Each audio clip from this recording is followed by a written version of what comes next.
Okay, row green lights here. I think we're up and running. 8 o'clock in the morning, Monday. Quiet Monday morning in Saxa. Hello, everybody. Bit cloudy today. One kegger. Or is that the same keg from last week? I don't know how often they come and pick it up. We don't quite have cone alignment today. I didn't check anything. We can't see, you know, if you look across the street at the Ninja place, the white building there at the mid right-hand side, the tree here in front blocks it out, but they've built this stand, a wooden stand. It's right exactly behind the tree. They built a wooden cabinet stand, and on top of it is a TV set, a monitor, which plays YouTube videos rolling again and again and again, just on roll. And the monitor is just there. It's there all night long. They just don't take it in. I guess it's wired in or something like this. I don't even know. So the wooden cabinet's there with a monitor on top on a street where lots of drunks go by on weekend nights, and they've just left their monitor outside. I think they're taking a chance. I don't think it's going to get stolen. No one's going to pick up a monitor and walk down the street, go to the train station and take it home. But it's quite possible that the drunks could fool around with it. In one of our cones this morning, when I came out here, one of the cones was halfway across the street. So somebody has mucked around with it during the night. So,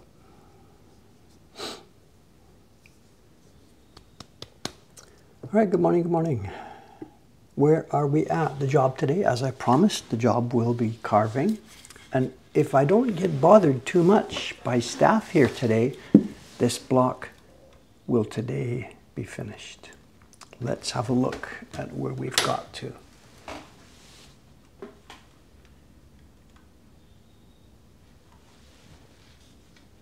What's left? A couple of characters up here. I've saved the calligraphy for the end. Cat face. I've saved a cat face. Another character. Another cat face and a few more characters. And of course I've got to go around the outside. I have to clear I've got to clear the borders and go around the outside. So actually, given those cat face and lots of little teeth and stuff like this, it is going to be a good day's work. So now that I think about it, it's Monday. People don't leave me alone on Monday at all. So this actually won't be finished tonight, but we'll see. It depends if I get a good evening. People are asking about the split. It's there. It's there. It's not a split, it's a joint. And you can see across here, and he jointed a couple of pieces of wood, and what he must have done is to get them to fit tightly, he beveled them a little bit. So the top face joins, but there's a bit of a gap underneath. So as we carve out and down, it opens up. So we've got places like this. It doesn't matter down there. At the top it's joined, underneath it's not. This is not great. I'm not really happy about this. The gap per se is not going to be a problem. As soon as we start printing with this, water will go into the block. It will absorb the water and we will close any gaps. So we've got some of these blocks. There's an actual split. The block has split. There's one we've got, the first print in the Ghibli series. It's more than 1 millimeter wide. And the printers know how to handle it. They put water on a wet towel on it, and an hour or so later it's closed up. That's not what we're seeing here. What we're seeing here is we're looking down into the wood because the top was joined, but the bottom wasn't. He didn't do it completely flat. What I am worried about, and we can't see it or tell it or test it yet, what I am worried about is as time goes by, because we have piece of wood A and piece of wood B, they may behave differently, and we could get a bit more moisture absorption on one side or the other, and if one side was even infinitesimally higher than the other, when we come time to print, these lines will be darker and these lines will be grayer. And that would kill us on this one. So the little black, the hole you see there is not a problem. Anyway, we'll see, we'll see, we'll see. Little gaps like that, if it's a gap from shrinking, they close up as soon as you throw water on the block. So where we're at, let's head for a cat face. But before I can do that, when I was carving yesterday in the shop, I let it go too far. I need to sharpen. I need to touch up the...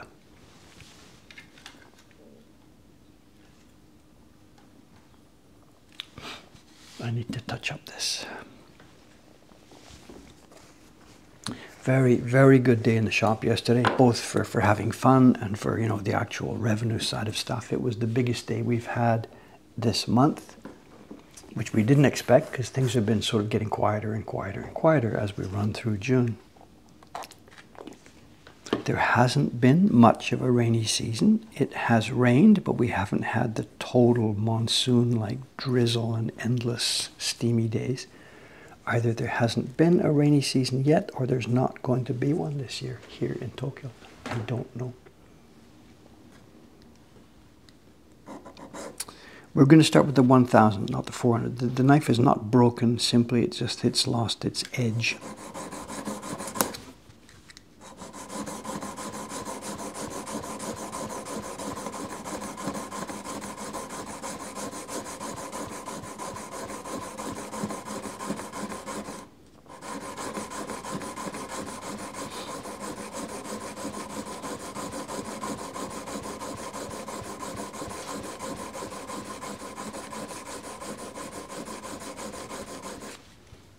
I really don't know what to expect of the weather this year. I've read both reports that it's expected to be a cooler summer. It's expected to be a hotter summer. I've read both. I have no idea what's happening. It's the L, whichever one we have this year. I don't know. Whoa, whoa, whoa, that might just do it. We don't need much.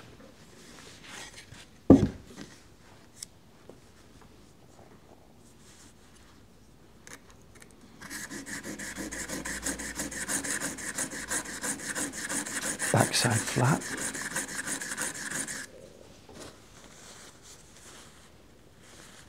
No, we are good.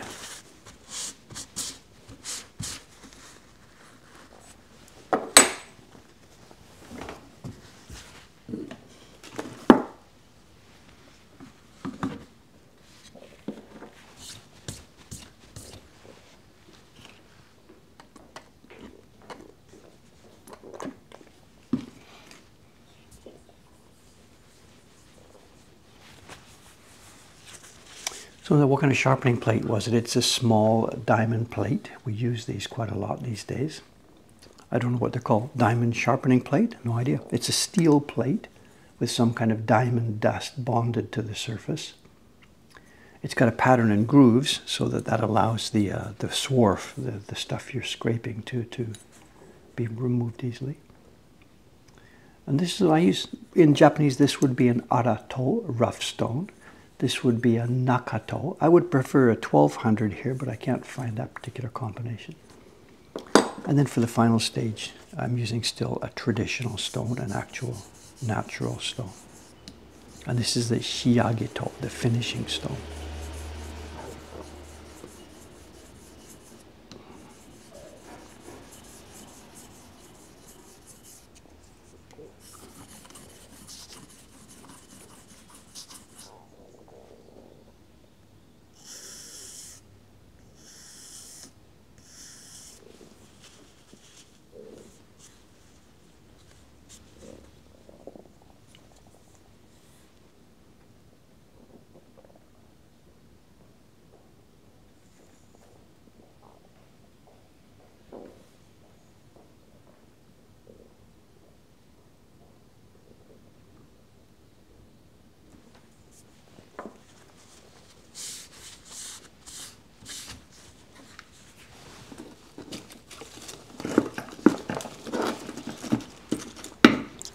If the knife is not broken, it's just seconds of work.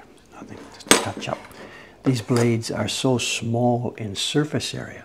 When I watched Shimano-san, the guy who used to prepare our wood blocks, he was a planer. He was planing the big wide cherry blocks, and he had a series of planes, 5 of them sitting next to his bench.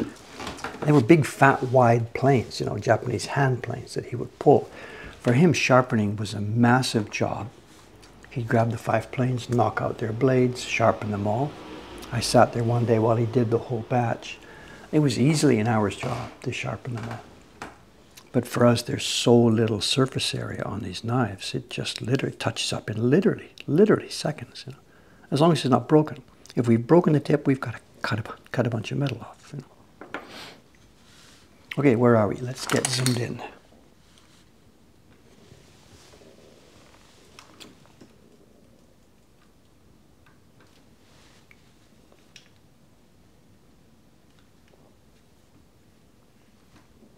Okay, we got a good zoom.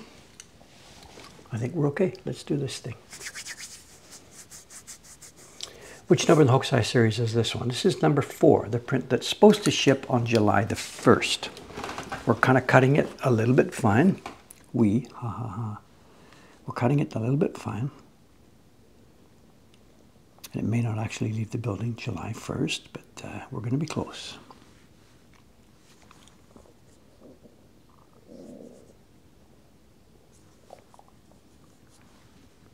Where to start?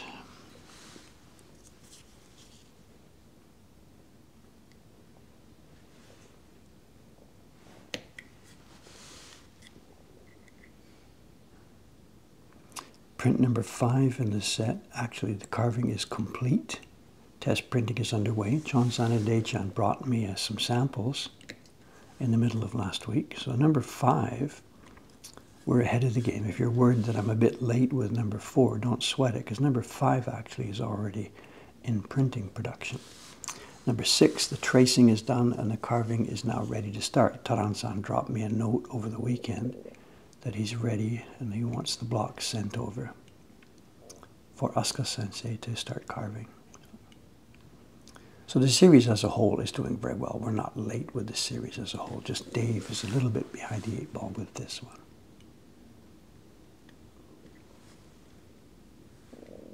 The Kyoto Journey series is right on time. Sometime in the next couple of days, it might even be today, the box will show up with the color blocks for print number 4 in that series, and that will be the August print. So during July, the printers upstairs will work on the printing of that one.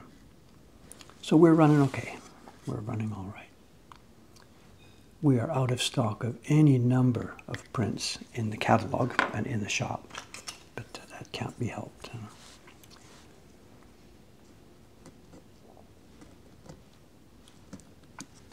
As long as we keep the subscription prints up to date, we're good to go.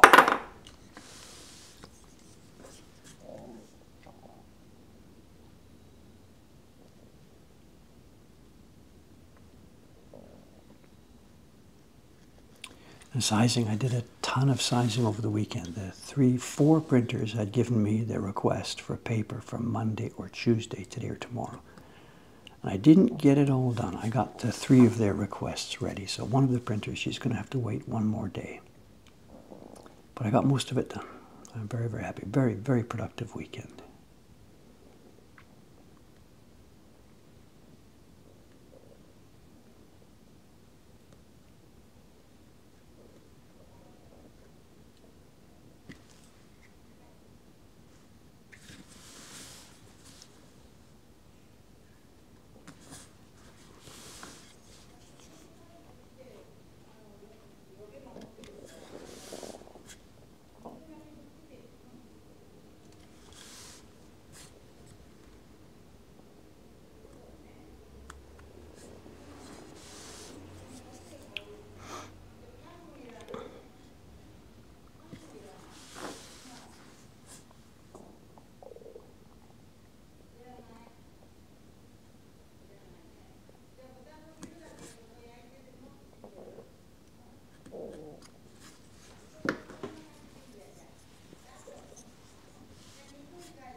I've had breakfast. Actually, I did this morning. I ate something. So what can I do, you know? If I don't eat, it grumbles. If I eat, it grumbles. I don't know what I can do to stop this.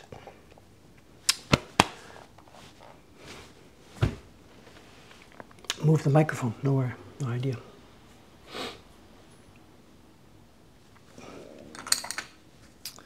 Part of it, of course, it's the you know, way I'm sitting. I don't sit actually totally up straight here. I'm hunched a little bit forward. Not hunched, but I lean a bit forward. So I guess there's no way around it. It's the stomach is getting actually sort of squeezed a bit. I don't know. If I sat in the different posture here, would it make a difference? I don't know.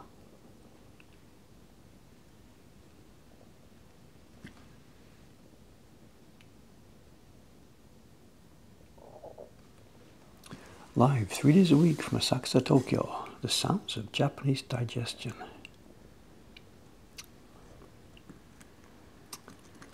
Not sure what else to do.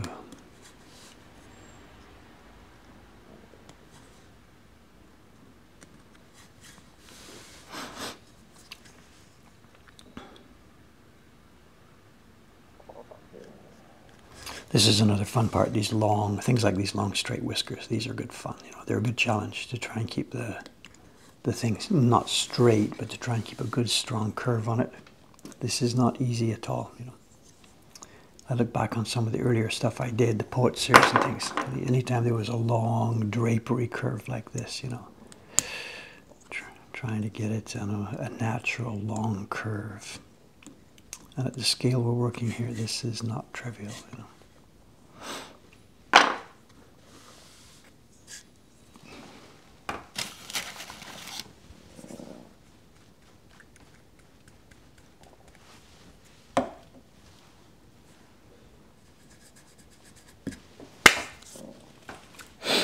Is that better? A little bit clearer, you can see? A bit of oil there, just a touch of oil. I don't want to use too much, because if I get it a bit too much oil there, it'll start to lift off, and I'll really, really, really be in trouble.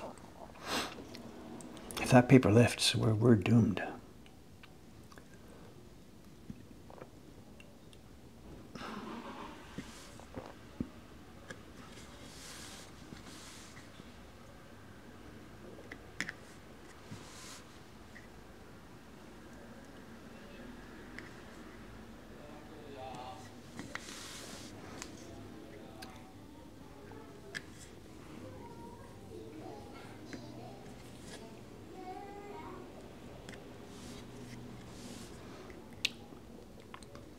Yesterday, the Ninja Boys were going just great guns. It was maybe their biggest day of the year. It was a beautiful sunny day. It was a Sunday. Asakusa was jammed. Somewhere early in the morning, they put up a sign, sold out. So they must have had online reservations to fill their whole schedule. And the groups were large. It was like 8, 10, 12 in each group. And every 2 hours they did it. And they kept running later into the evening. They were rolling yesterday, absolutely steaming along.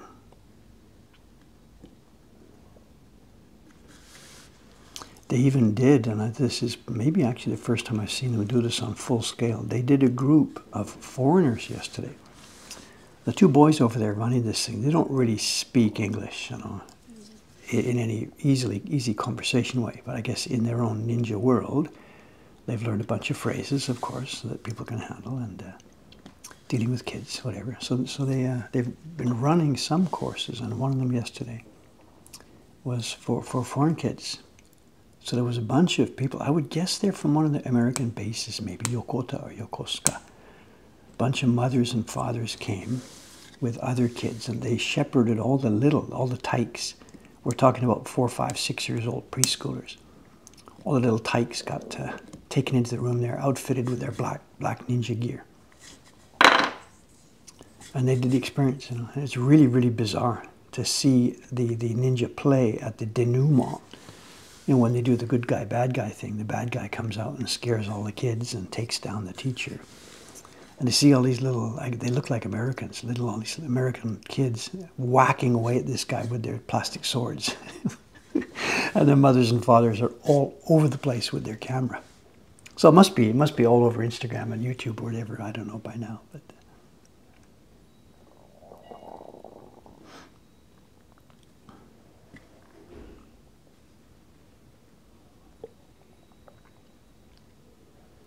And there's one great moment in their little play, which sometimes where it starts to break down, where the ninja master and his acolytes, they're out on the street. They meet this guy who's doing something strange. There's a little bit of mini drama.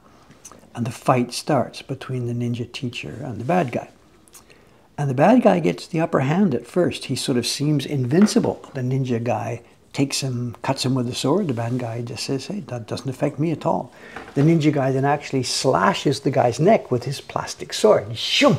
The guy says, no, doesn't hurt me. I'm invincible. I'm stronger than ninja. And then the fight starts in serious, and the bad guy at that point takes down the ninja teacher. He makes a dramatic gesture. He takes his knife and he plunges it into the ninja's body. It's putting it under his arm. You know, they do this thing, the plastic knife goes under the guy's arm. The ninja guy falls back. The guy hauls out the knife. The ninja guy falls to the ground. The teacher, you know.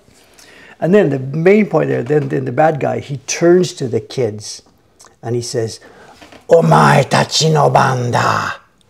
Now it's your turn. And he takes his knife and he gestures towards the kids. And there's two kinds of kids. Ones who know this is play acting. They're with this, they've got this, and they just stand and hold their ground. And then there's the ones that crack. That even though they know it's play acting, it's a bit too much. This huge guy with the makeup coming towards them with a knife with this awful voice. And they crack and run. or scream, whatever. And this plays out every 2 hours, every 2 hours, every 2 hours. You know, they must have this on YouTube, I guess. I don't know, whatever. John Scott, you got to be careful dealing with American kids because they're going to pull out some heat. I don't know. The other thing that they're struggling with on a day like this where it's busy, they run the show every 2 hours, back to back to back to back to back. So it starts at 10 o'clock, 12, 2, 4, 6. And the denouement, the big scene, happens at the end of the 2-hour session. So it's in the last 15, 20 minutes. They're doing this outside. So kids that have come early, ready for the next session, are there in line waiting and seeing this. And they don't want, I mean, the teachers don't want this to happen. They want this whole drama thing to be just a fun thing for the kids where they don't know what's going on. So there's an attendant girl there and she's trying to get the next batch of kids in and upstairs and out of sight so they don't see this thing, you know. And this is all in a busy Sunday afternoon in Saksa. The poor lady on the bag shop next door, she's just given up long ago, you know. That group of Americans yesterday, the mothers and stuff with all their shopping trolleys and everything else with their gear, they took shade under the bag lady's awning. And there's maybe, I don't know, 10, 12, more, 15 people. They're clustered around there. And you could not even see the shop. They just didn't care. They didn't even think about it. They're totally blocking somebody else's shop. You know.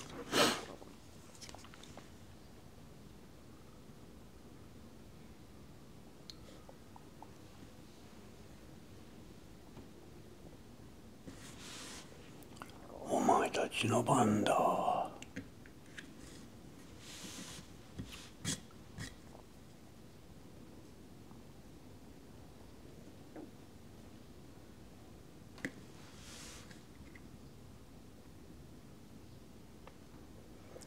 And because we've seen this now so many times, we know what's happening down to the second.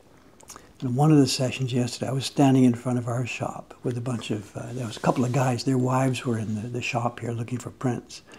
So I'm standing outside with a couple of guys. They're just hanging out waiting for their partner to finish their shopping, you know.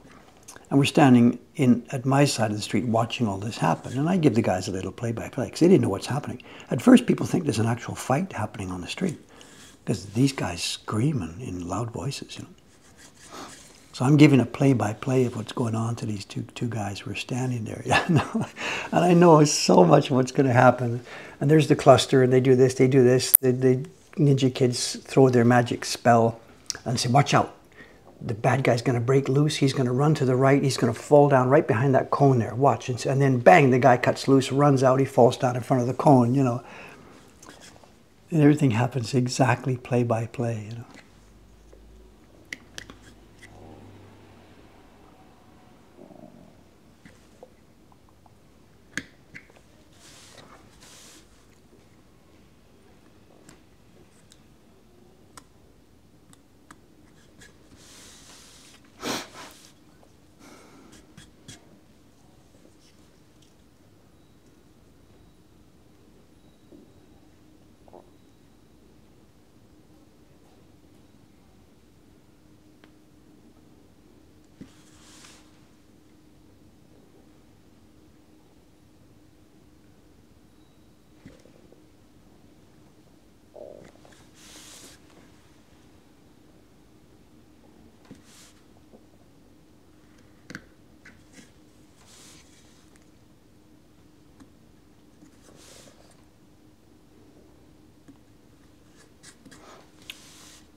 I guess this thing I'm carving right now actually looks like a canine tooth, and I don't really know. Do cats actually have canines? I mean, what the word means, canine, so?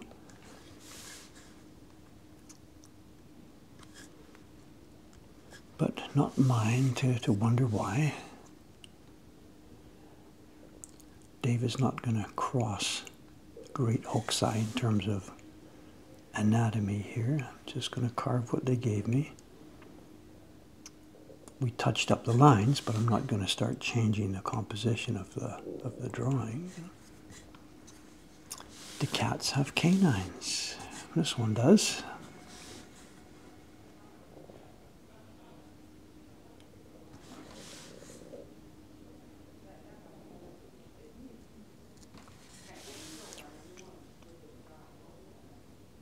Well, I guess humans do too, so I guess it's not just dogs, then I don't know.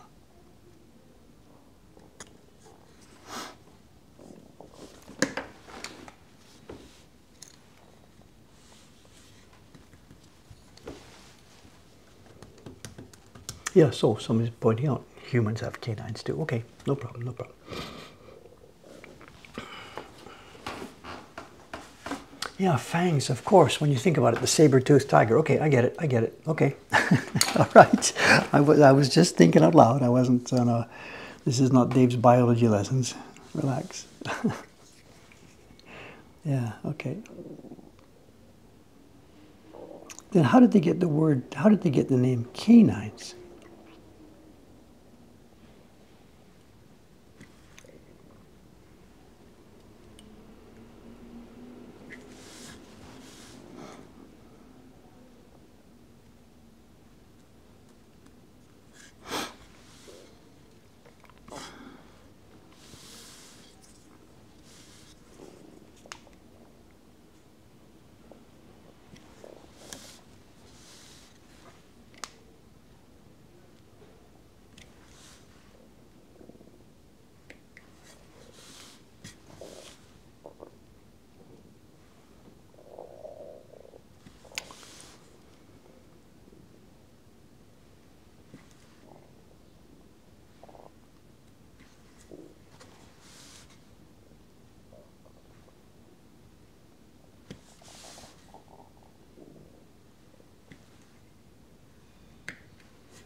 Now that curve actually on the original isn't a smooth curve. It's in 3 separate strokes. So carved it as one piece here, and then let's carefully slice it up a little bit.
Have I broken the knife on this boxwood?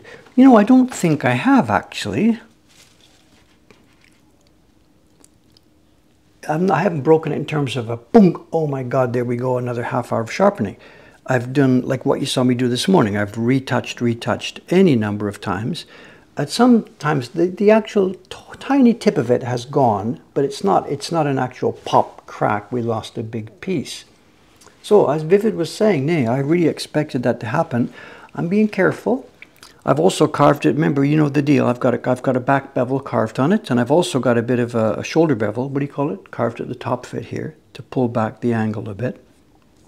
We're getting the hang of this bit by bit by bit.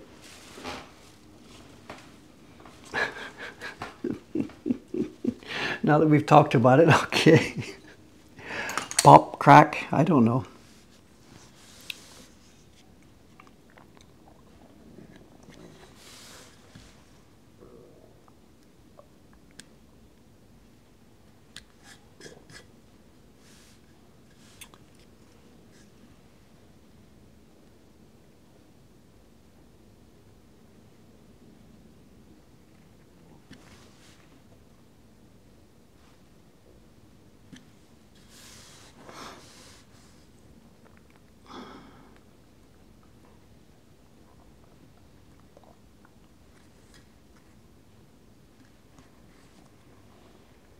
I guess pretty much we're getting the hang of it. I think when I was carving the first print in this series, that would have been back, when was it? Some months ago. It had been, one, a long time since I carved anything, and two, it had been a long time since I carved on boxwood. So yeah, I guess I didn't have much of a good feel for it, and I think I broke the knife on that one regularly. Well, not regularly, but frequently. But now, over the past few months, this is sort of the only type of carving I've really been doing. So I guess, you know, at the moment I have sort of a feel for this. As much as you get such a thing.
know how much closer we can get before it goes fuzzy, you know.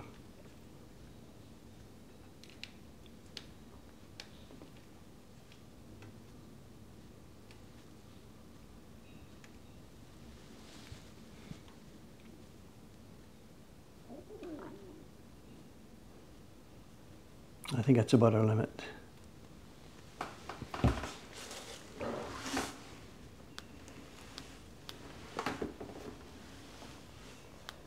What do the characters on the print say? I don't remember it. I know it's just a description. I mean, this one is cat. This is the character for cat. The other character I think is for the flower name. I know. I don't remember. It's just descriptive. This was supposed to be a page from an encyclopedia. So the words you see on each of the sheets simply describes what you're seeing. And that one says cat, cats. There's no plurals in Japanese nouns per se. So the character for cat is just there by itself. The British Museum website has translations and transliterations of all the sheets, everything that's on all the sheets in the set. But there's no mysterious story there. This was going to be a simple, illustrative encyclopedia of stuff.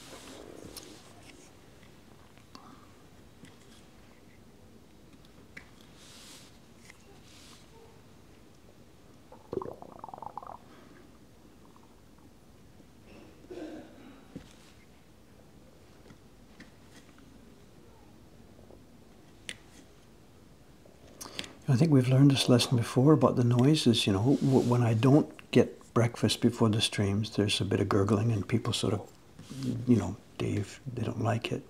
And people usually say, Dave, get some breakfast or something, you know. But I think it's worse. Honestly speaking, it's way worse if I eat something before the stream.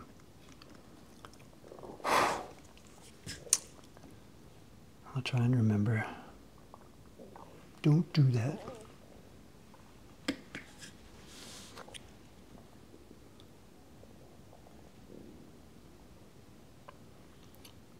We need a special noise gate. I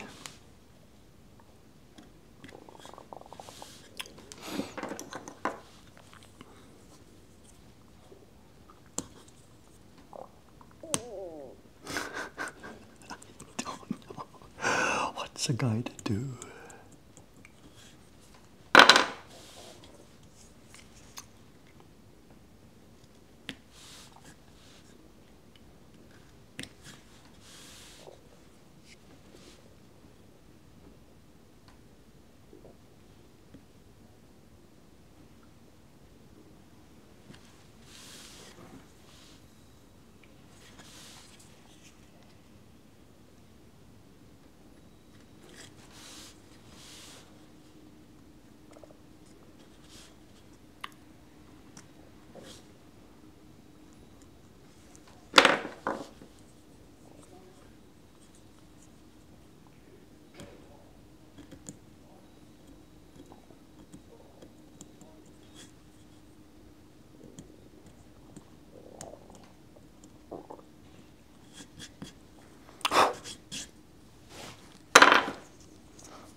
Vacuum cleaner, hotel entrance, the hotel lobby across the street.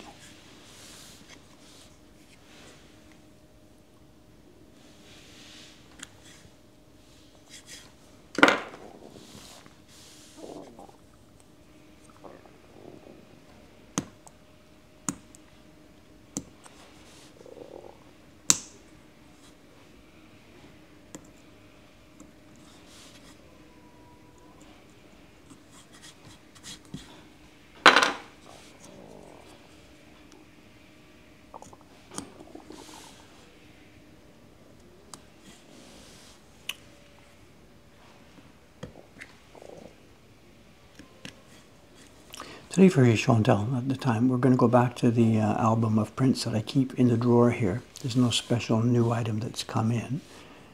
But I did remember, I had time before the stream today, and I picked up some other backup material to help explain and show and look at the prints we're going to see today. So for the show and tell, we're going to get back to the Surumano album, album number 5, but we're going to go to the original prints as well as the ones that I made as reproductions. So that'll be today's SNT.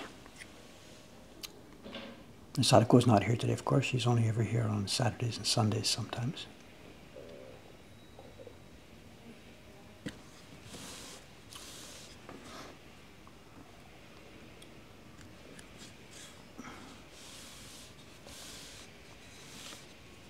So today it should be Ayano-san around 9 o'clock, I guess, 15 minutes from now. And Dave will look up and say, already?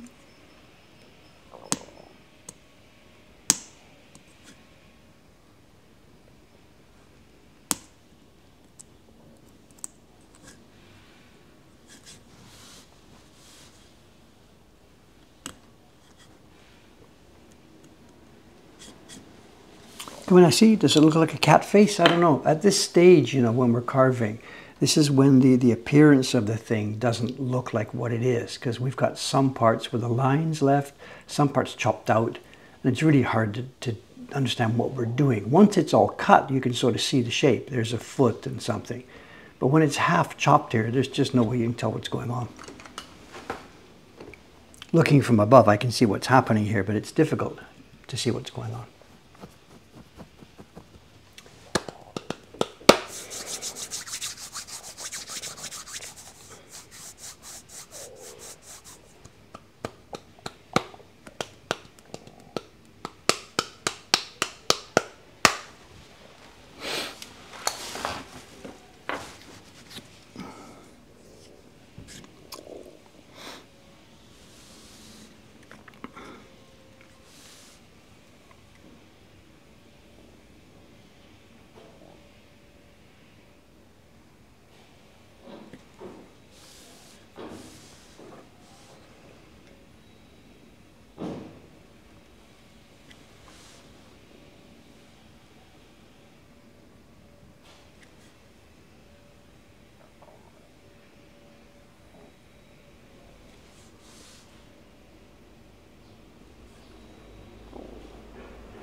Pew.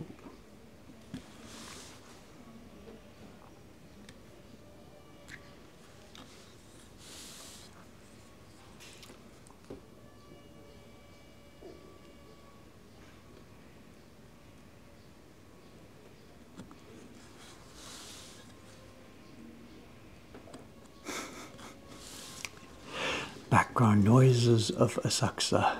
Tune in.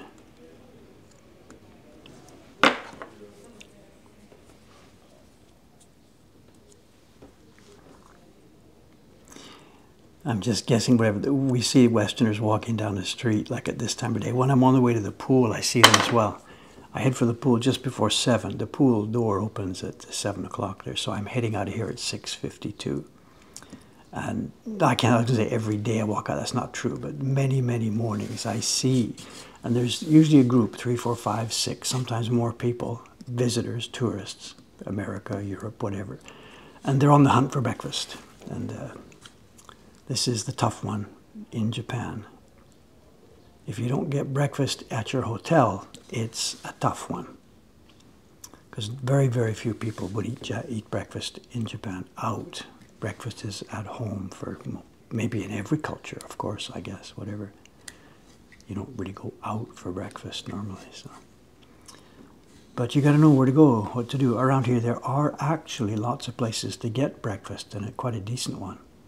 But if you don't know where they are, you're just stuck wandering the streets aimlessly because everything's shuttered and closed. You know. Right here, within a few feet of our door, depends what time of day. from 7 o'clock, you're okay, because the coffee shop's open at 7. And there's 3 coffee shops, one across the street here, one to the left, one to the right around the corner.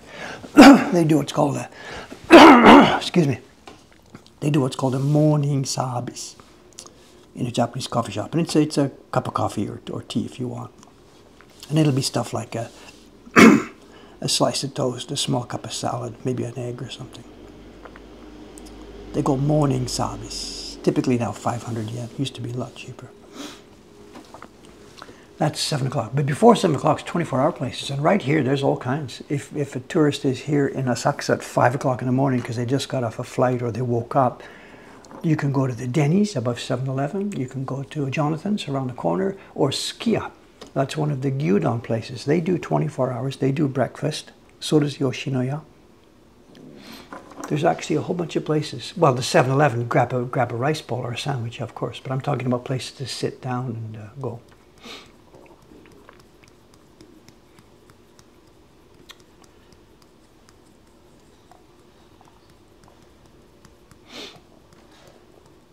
Yeah, John's got it. So of course, you know, if you prepare the evening in advance, but people who've just arrived and who don't know what's going on, you know, not veteran travelers, and we see them. They wander the streets. You know.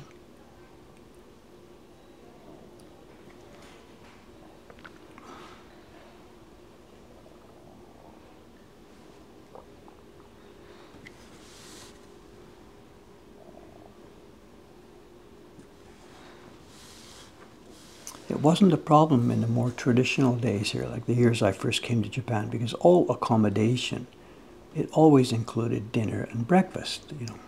There was none of this just place to sleep type of accommodation. It always included food.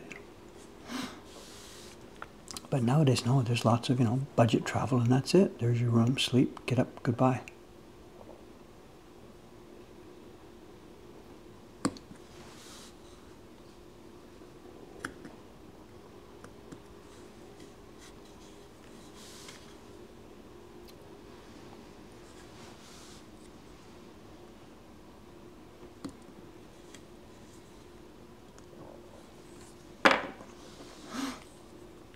That was the other thing that was dramatically different from these days.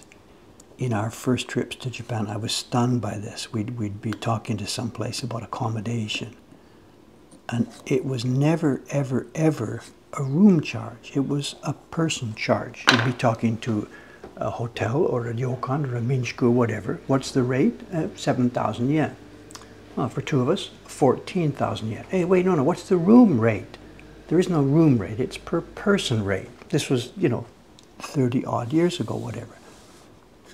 And part of that is because food was included. So of course it's hard to have a room rate, one price, when you're including food. So the rates were always per person. And it was just simply double. If it was 1, it was 7,000 yen. If it was 2, it was 14,000.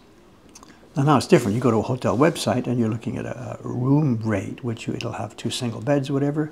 And it probably will say maximum of 2 people or maximum of 4 people or whatever.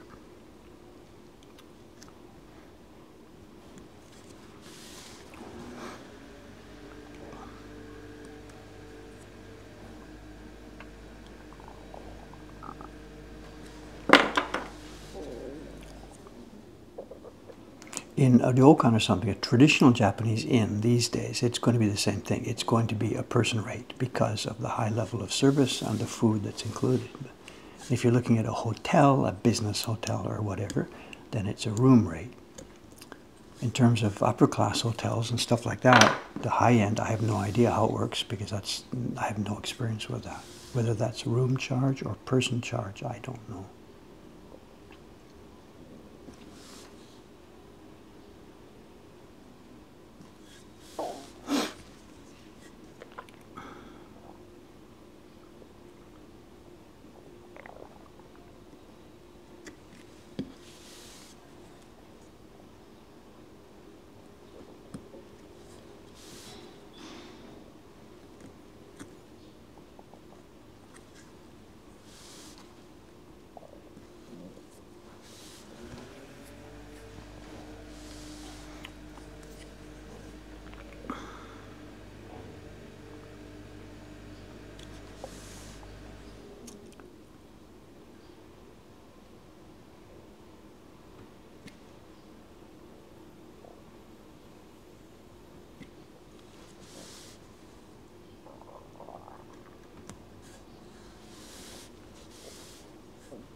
coming along, doing well this morning.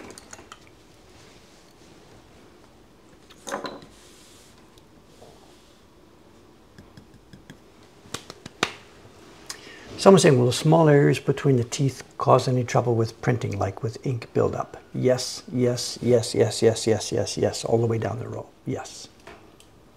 I have to cut them as cleanly as I can, and when the person who is printing, they have to be very aware of this. There will be those two areas, cat teeth.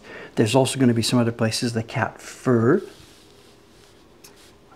The cat fur is really prime for ink buildup, and a bunch of places in the middle of these flowers where there's going to be ink buildup. In fact, all over the place. The printer is going to have to, their first stage will be simply pigment. They won't put pigment on the block itself, because that would tend to build up in between. They'll put pigment on a tile, or maybe pigment into a wide open area like this. Then they will brush it around, brush it around. In fact, now that I think about it, if I were printing this one, I would take my brush, I'd put my pigment onto the brush itself like this, and then hit and rub and brush out. So stage one will be simply get the pigment all over the place, make sure you got the corners, soft, soft, soft, soft, all over the place. Then when you're sure everything's covered, now you take your brush and you pull pigment out. You'd go like this. You'd use the edge of the brush, just the little side of the brush. You'd pull it out of the fur here, face, teeth, teeth, flower, flower, flower, flower, calligraphy. You just use the edge of your brush, tip, tip, tip, trying to rub in the direction of the carving. Now, you can't do that for everything. You can't rub your brush in the direction of every carved line. Simply pigment, pigment everywhere. Don't get too much. Work fast. Out, out, tip, tip, tip, tip, tip, tip, tooth, tooth, pop, and away you go. And we will be pressing the paper to within an inch of its life before starting to print on this stuff, as we're doing with the whole series. This morning, actually, what I'll be doing after I get out of here, I did sizing last night. It's for our printer, Chiharu-san. She'll be printing the next batch of chrysanthemums, because chrysanthemums is now up and running, but the first batch will not be enough to cover demand. So Chiharu-san is going to do some more chrysanthemums, and I have to get the paper before I send it to her. She has no press at home. So after sizing last night, this morning I'll take the paper down, cut it to size, and I will press it like crazy. Here's Ayano-san, and she crossed the threshold. And you waited outside to show till it said 0000? No. I don't believe that. I don't believe that. I will be late today. No. Sorry. Also, I was walking slow. 15 minutes ago we were talking. It's Dave, when Ayano-san comes in, don't say, oh, I didn't realize what time it was, because we were watching. Yeah, when I arrived at the station, I was already late, and then I was supposed to walk fast today, but just looking around. Here she is. This is Ayano-san. This is not Sadako. Don't get confused. Sadako was here on Saturday, so she stopped in the stream. Yeah. Big difference between the two. So. Big difference. So how are you doing? Hi. How are you? How are you doing? Is that a chopper? How are you doing? Okay, stop, cut. Let's start again. Hello, Ayano-san. Sorry, my brain is still in Japanese mode this morning. I went to my sister's house yesterday, and my parents were there too, so I was speaking in Japanese almost all day. So remind me, you've told me before I forget, you're from this area, so is your family from Tokyo or from another part of Japan? Saitama, next to Tokyo. Okay, close enough. I went to my grandpa's field yesterday, picked up some potatoes. Oh, the potential future growing kozo field. Yeah. Potatoes? Potatoes, yeah. So potatoes. Wait, it's June, so they're ready already? Yeah, we planted it back in March, like late March, and then they're ready. There are two kinds of potatoes. But really? They're ready already? Hi. Okay. So we picked up potatoes. And, I know nothing about agriculture here, but whatever. Also, what else? Like some vegetables are almost ready. Some vegetables are still babies, so it's too early to pick them. So yeah, got vegetables and went to my sister's house. Said hello to everybody, and You don't take your bikes out there. No. This time, just telling everyone that we're engaged. With of course. Yeah, they didn't know about this. Well, they did. I announced it, and traditionally, I think we have to go see my parents, and he has to ask, Oh, Taran-san, you mean? Yeah. You're gonna play the game, right? And I'm supposed to go to his, go see his parents and say, like, I'm going to get married. Okay, blah, blah, blah. Well, have your parents met Taran-san yet or not? Yeah, many times. Okay. Yeah. Okay. So we know each other, so. Okay, so there's going to be a formal, I forget, what's it called? The prospective bridegroom has to meet the parents and then bring a present and kneel on the floor and ask for permission. But what's it called? I forget what it's called. Dave's of course, never been there. And my parents didn't even expect that, we would do it. So it was okay. It was like a casual, having early dinner together. It's funny you mention this because in the last show and tell, we saw this. That group of prints, the 12 prints, how to live a good life and how to live a bad life. And you remember one of the prints, it was at number 7 or 8 or 9. It was, the pre-wedding meeting. I want to marry your daughter, all that kind of stuff. Some couples still like to do traditional ways, because it's too much. But in the traditional way, is this a question of the parents are going to approve this? They're going to say, okay, we agree, or they're going to say, no, he's not good enough for my daughter, go away. I mean, what level are we talking about here? That happens sometimes. So, as soon as couples get engaged, they start thinking about wedding ceremony, so they come to, I talk to them, make a wedding plan, and as the preparation goes on, and then I get a call from the couple, and when you worked as a wedding planner, you're talking about says actually we can't do this, cancel. We can't do this because my parents weren't happy. Really? With our marriage. Did you catch it? I used to work as a wedding planner. So what she's telling us here, during the years she was working there were cases then where a couple would start the planning for a wedding and it would get cancelled because the parents didn't approve. You're saying this? Yeah. Her parents, you mean? His parents or whatever? Well, her parents, normally. And also, one of my friends from high school, my friend is a guy, and he's dating with this a lady who works at a hospital. She's a doctor, older than him.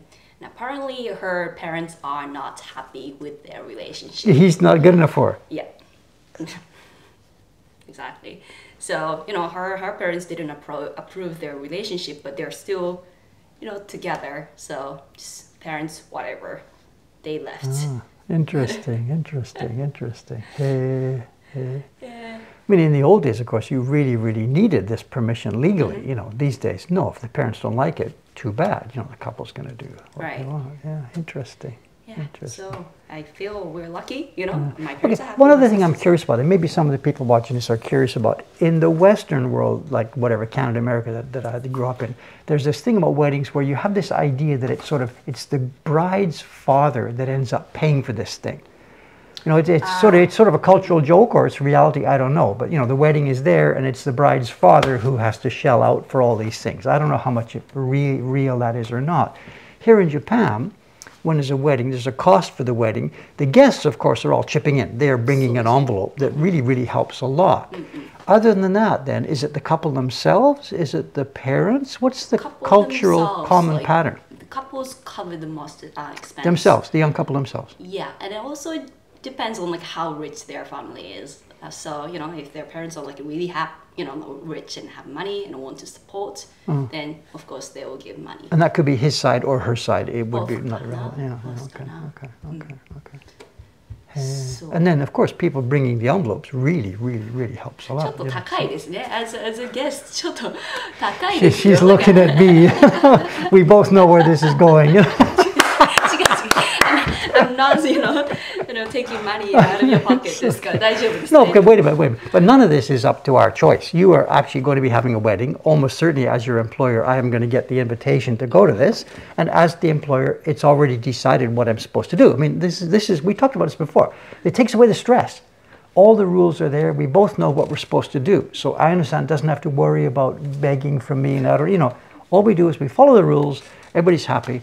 And it all goes well. It really, really, really takes away the stress. We've chatted about this topic before. I'll just wait. We don't have a plan yet? Dates and stuff?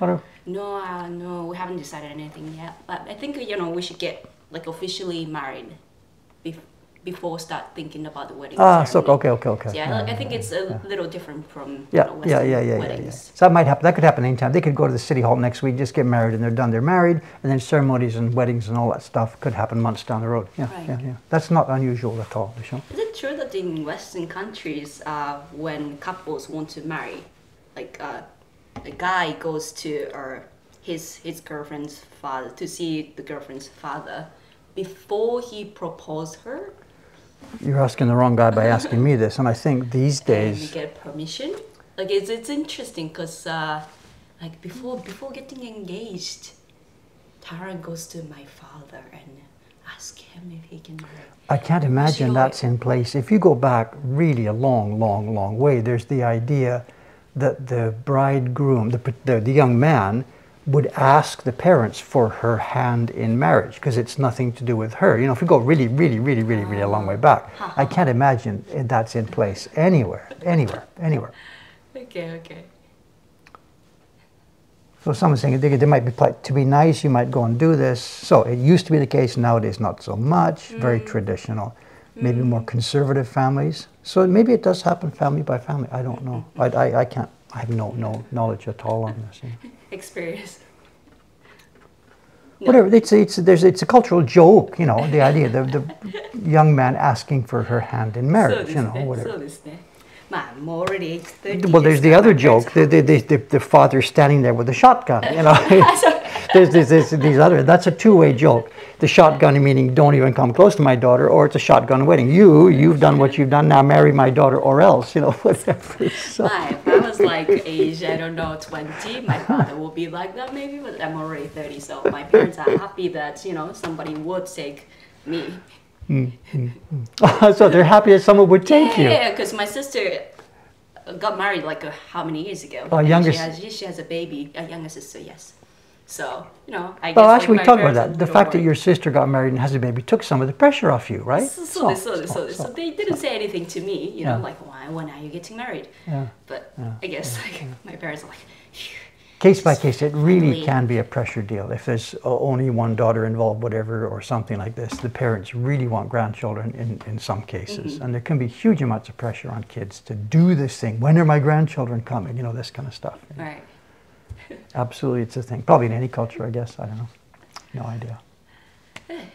Anyways, I heard that you're going to finish the blog today. Well, I don't know. I mean, given that it's a Monday, and I know what's going to happen as soon as 10 o'clock hits and the staff all comes, there'll be people clustered around my desk here, among one of whom will be Ayano-san. So I've got to clear the outside borders, one cat face, second cat face. I doubt I'll be finished actually tonight, but it depends. Once everybody's gone this evening, if I do have a peaceful evening, then I could maybe get it done tonight. Okay. Or tomorrow morning, we'll see. Tomorrow but tomorrow it's Ome, crap. So tomorrow's off. Tomorrow we're doing our year-end inventory counting. So I'm going to the pool. We haven't discussed yet. Meet at Ome at certain time. Is that the idea? You say meet at Ome, why? It's better. Yeah, of course. We're coming different directions to show. So I definitely want my swim, so I won't leave here until 8 o'clock or so. Yeah, to go to Ome, I think coming to Mokuhankan will be no, pointless. Okay, Jill, let's talk about that today. So. Okay. All right. Soka, so I won't have time to finish this tomorrow. Yeah, tonight. I didn't show a show tonight. Okay, well, you know what to do then. Keep away. Keep away. So keep away, okay. Okay, up you go. Get to work. Okay. I didn't touch your mailbox over the weekend, so I've got no idea what's in there. We kept track of this stuff. We've got a bunch of shipping to do. Okay. It's up, it's upstairs where it should. We had a very good weekend. Yesterday was the biggest day in the month. Crazy. I thought shop became a little quieter. No, we hit nearly $500,000 yen yesterday. It's crazy. Okay, all right. Okay, Yana-san, thank you. Thank you. We did $500,000 yesterday. Crazy. End of June. It's just impossible. Impossible. And we're not talking whales. We don't have whales customers. We just have normal people coming in looking for a print or two. We don't do whales. And $500,000 yesterday. Good fun. Chatting with people. Everybody's happy.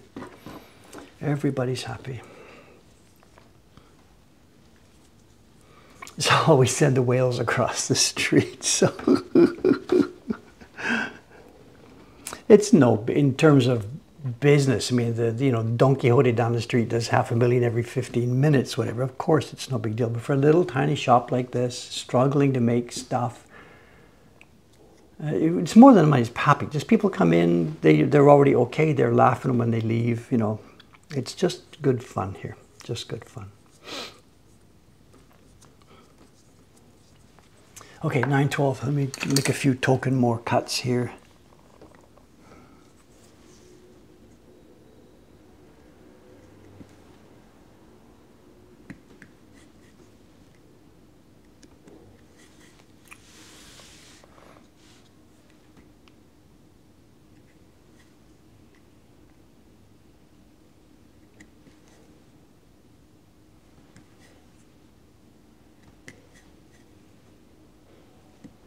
There was one episode yesterday, I was tired after the weekend, and well, during the weekend I was kind of tired, and it's hot summer weather, it really hits me in the afternoon. So most days now, I try to get upstairs to my room, close the door, and I'm going to crash for a half an hour, just give me like a half an hour.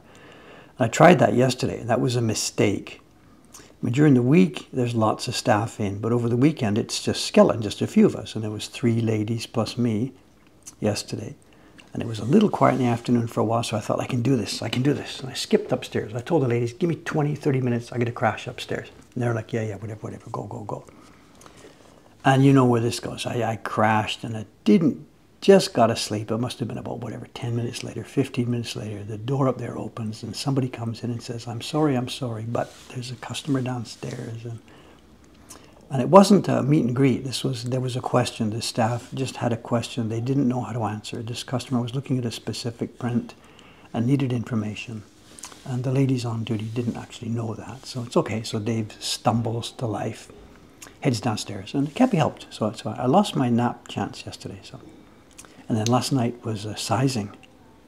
So I am a little bit at the moment. I'm still a little bit back, a little bit back. So I'd like to get a good nap this afternoon.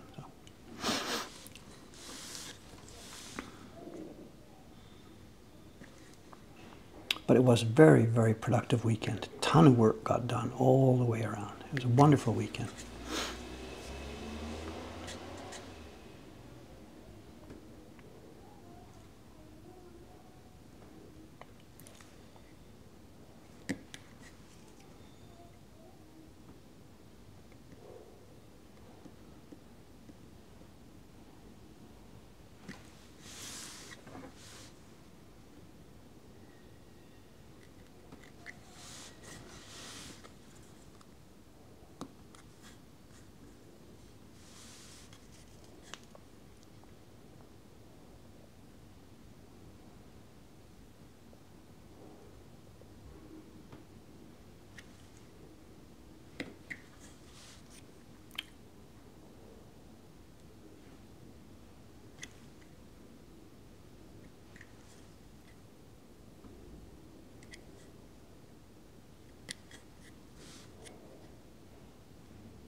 Okay, let's just get this whisker and then head on to show and tell.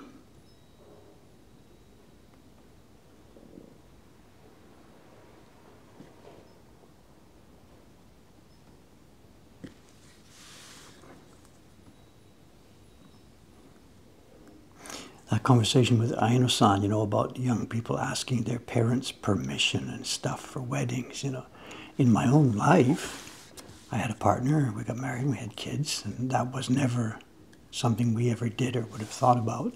And then Dave here as a father, I have 2 daughters who are both now married, and one of them not for the first time.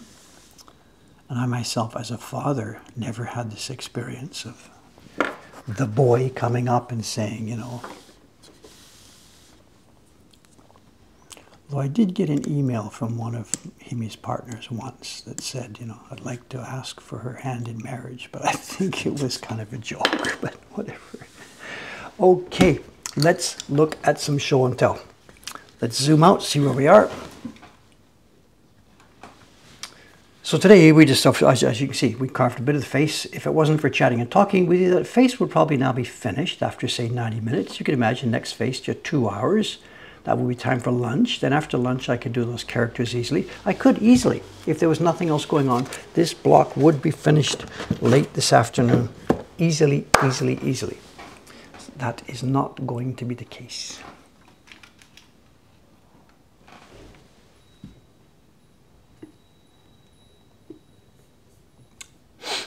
Okay, let's pull this stuff back a little bit.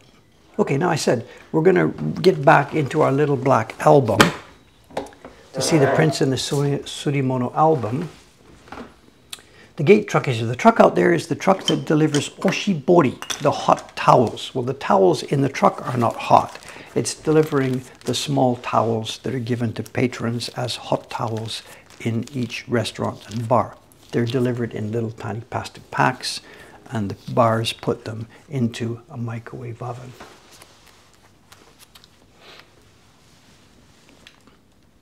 Okay, so here we are. We've come along through, oops, pull, pull, push, I don't know, whatever, just give up, give up, give up. We're in Surimono album number 5. This would be the album that was made in the year 2003. We looked at the first print, the one with the platinum. We looked at the second print a while ago. The third print, really, we all know what this is. It's the Stork in Rain, the Urushibara design. I don't think we need to spend too much time on this. I know there's just a quick thing to mention, in that one of the reasons why I chose this print is because of the funny backwards thing about this. It was designed by Urushibara, who was a young Japanese boy in England at the time. This would be 1910, 1915, 1920. And he stole it from Koson, or one of the designers back there at that time.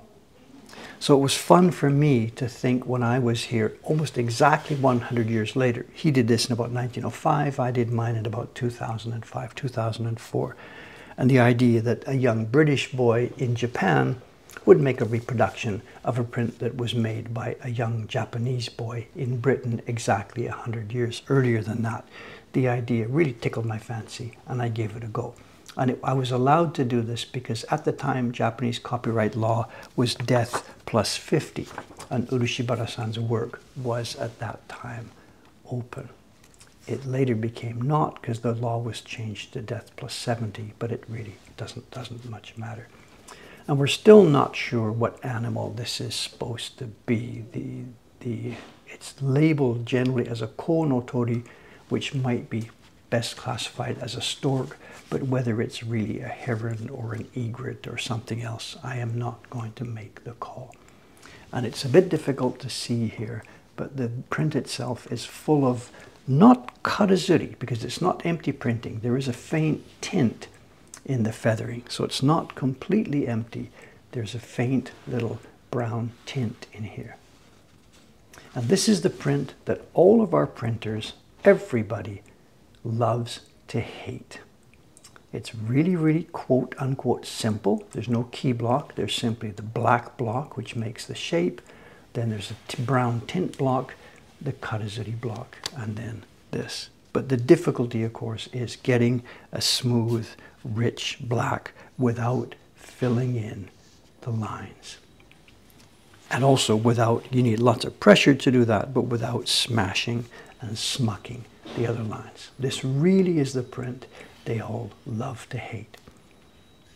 If it was all that easy to print, we could sell it in our shop for a really low price, but because we have so many spoiled copies, it still has to have a decent price on it. And the original was larger. The original was an oban size, and my God, we would not even remotely think about attempting such a thing now. Not even remotely. We just don't have the paper. I can't imagine, because you can't press the paper first, because if you press the paper flat first to help you print the black, you'd lose your embossing in the body of the bird. So no way, this would be a nightmare for us to print on contemporary paper, the current paper. Okay, this is the print I wanted to look at this morning. It's a Sharak reproduction. I did it in my Surimono album. I'm not a huge fan of Sharak, but this is a design. Dave here with his big nose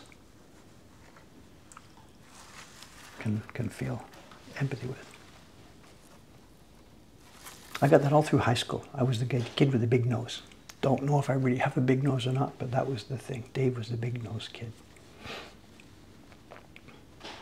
Someone's asking, could we use a separate block to kill the paper? We do that. We use the black block and we rub it first blank before trying to print the black, which does kill the block in that part. But we can't do that too much because it twists it.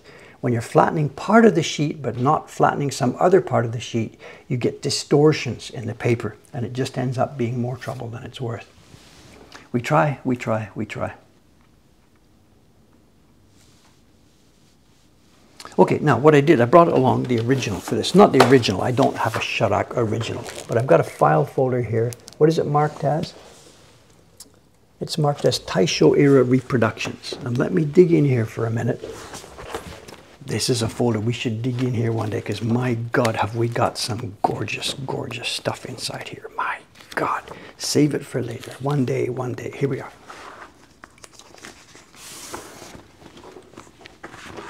Here's the quote original. It's not an original Sharak, but it's the original print that I used to make the reproduction of. It's a Taisho era reproduction. The paper's now faded and toned. This is easily going to be, well, yeah, give or take. It's 100 years old, give or take. I don't know who made it. It has all the hallmarks of an early Adachi print, but I don't know. I really don't know. I just don't know. And it's to die for. I know it's to die for. And what you don't notice until you look closely is there's hair here. There's two hair blocks. All the hair you see is on a darker block, and underneath it there is a lighter block. There's two levels of hair here. A dark one and a faint gray one. And these are not like one of those beauties where they line them up, the light block and the dark block line up. These are randomized.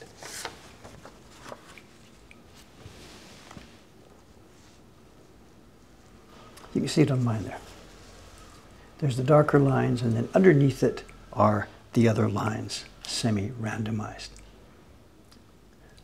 And Dave here blowing his own horn. The print was an Oban print, but I shrunk it down to be a B5 size print, and I kept line for line the original.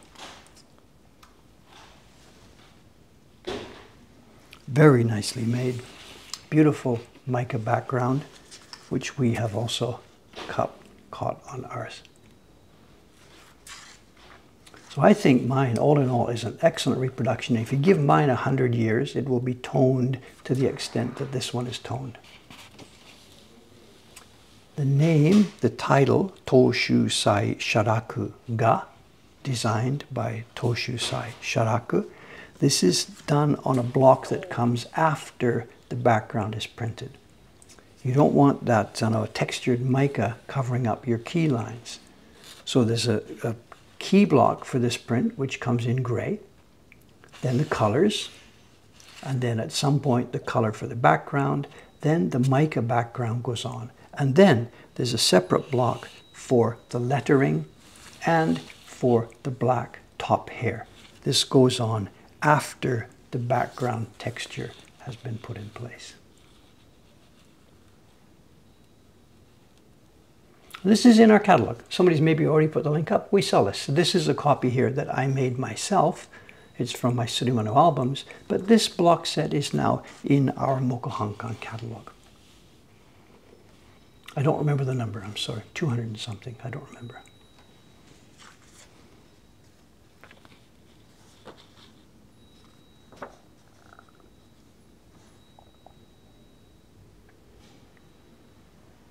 The patterns you see are done with what's called the kara zuri technique, empty printing technique. They are not pushed out from the back. They are simply rubbed on a carved block. You can tell the difference. This one has a flat back side. So there was a carved block, the print was rubbed over the carved block, and the back side is flat. Some other prints, a different texture, where you see as bumps here would be carved down into a block, and the paper would have been pushed down into the block. That's not the case. This is the kara zuri technique, simply empty printing.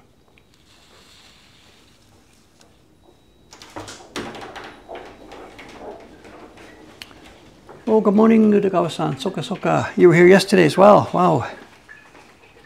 2 days in a row. Yes. Have you recovered from yesterday yet? So she has. No. So.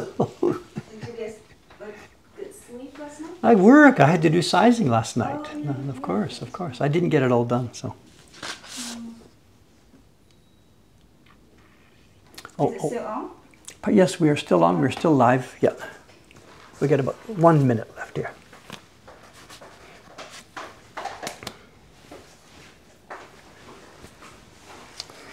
Okay, there we have it. Let's leave it with this one. The next print in the series here is one that I really want to talk about a lot. I've got another sample to show you, so there's no point in jumping ahead to the next stream right now. To the next print right now in the stream, I'm sorry, in the selection. So let's leave it there. That folder I've got full of these prints though. These, I gotta be a bit, I don't know, what's the word? Selfish. I'm absolutely selfish. You know, we buy tons of prints here and we sell a bunch of prints in our shop, but they all go through a filter. And this is a good news, bad news filter. When we buy stuff that we really think, come on, nobody would want that, then we just simply, out it goes, farm it out, or we don't buy it in the first place. But the other downside to this is when we do buy stuff, every now and then in the stuff that I buy are absolute gorgeous, drop dead, irreplaceable, wonderful treasures.